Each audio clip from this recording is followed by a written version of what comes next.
이번에는 이거는 정말 중요합니다. 잘 들으셔야 합니다.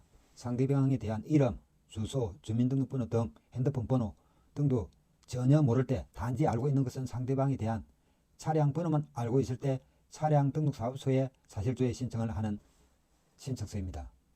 사실조회 신청, 사건 번호 등등을 특정해 주시고 사실조회 할 곳, 차량 등록사업소, 사실조회 내용, 차량 등록번호를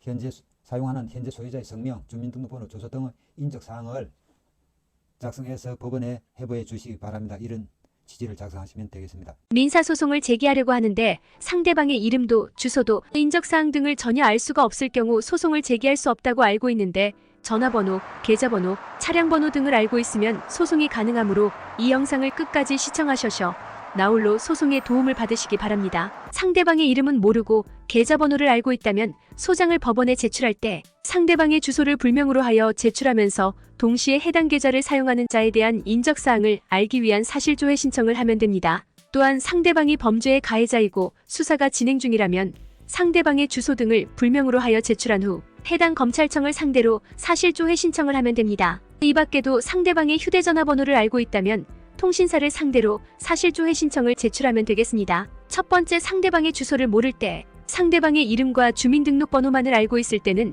상대방의 인적사항 기재란에 이름과 주민등록번호만을 기재하고 주소는 불명으로 기재하여 소장을 제출한 후 법원에서 주소 보정명령을 송달받으면 보정명령 등본을 첨부하여 동사무소에서 주민등록 초본을 발급받을 수 있으며 위 초본을 근거로 당사자 표시정정을 하여 법원에 제출하면 됩니다. 이 경우에는 지급명령 신청도 가능합니다. 두 번째, 휴대전화번호만 알고 있을 경우 상대방의 주민번호, 성명, 주소 등을 모른다면 지급명령 신청이 아닌 일반적 민사소송을 제기해야 하고 소장에는 이름, 주소 불명이라고 기재한 후 법원에 사실조회 신청을 하여 상대방의 이름, 주소 등을 알아낼 수 있다. 상대방의 전화번호를 알고 있다면 통신사에 대한 사실조회 신청을 통하여 전화번호로 가입 여부, 성명, 주민번호 등 인적사항 등을 알 수 있고 그 결과를 법원으로 회신하면 법원의 주소 보정 명령 등본을 받아 주민등록 초본을 발급받은 후 당사자 표시정정 신청서를 작성하여 법원에 제출하면 됩니다.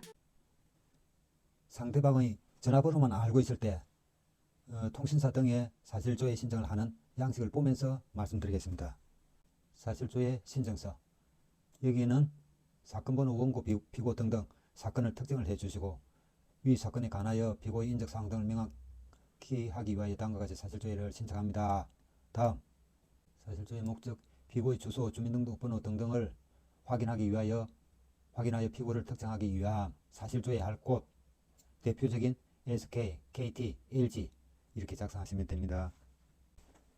사실조회 사항, 첨부서류 등등, 첨부서류가 있으면 첨부를 하시고 사실조회할 사항에는 피고인의 인적사항을 확인하기 위하여 피고가 원고에게 검은 대여를 부탁할 당시의 사용한 이러한 휴대전화번호를 사용하는 사람의 인적사항을 알려서 보내주시오. 이런 내용의 별지를 작성하여 법원에 신청하면 되겠습니다. 세 번째, 계좌번호만 알고 있을 경우 만약에 전화번호도 알지 못하는 경우에 상대방한테 계좌로 돈을 보낸 흔적이 있을 경우 계좌번호를 이용하면 됩니다. 계좌번호를 특정하여 은행 쪽으로 사실조회를 보내면 그 계좌번호 보유자의 인적사항 등의 결과를 법원에 보내주게 되고 신청인은 그 자료를 바탕으로 주민등록 초본을 발급하면 됩니다. 이와 같이 계좌와 핸드폰 번호를 이용하여 사실조회를 신청한 후 통신사 또는 은행으로부터 상대방에 대한 인적사항을 기재한 사실조회가 회보되고 법원으로부터 주소 보정 명령을 받아서 가까운 읍면사무소에 방문하여 상대방의 주민등록 초본을 발급받으면 됩니다. 네 번째, 주민번호를 모를 경우 상대방의 성명과 거주지는 알고 있으나 주민번호를 모를 경우에는 소장을 제기할 때 상대방의 인적사항에 이름과 주소만 기재된 지급명령 결정문 또는 판결문을 받을 수 있기 때문에 위 판결이 있은 후 상대방에게 강제 집행을 할 경우 문제가 발생할 수 있으므로 즉 상대방의 주민번호가 판결문 등에 기재되지 않았기 때문에 강제 집행이 어려워질 수 있으므로 반드시 주민등록번호를 소장의 인적사항에 기재하는 것이 좋으면 이럴 경우에는 법원에 주소 보정 명령을 해달라고 하여 위 등본을 동사무소에 제출한 후 주민등록 초본을 발급받아 상대방의 주민등록번호가 기재된 당사자 표시정정 신청서를 작성하여 제출하면 됩니다.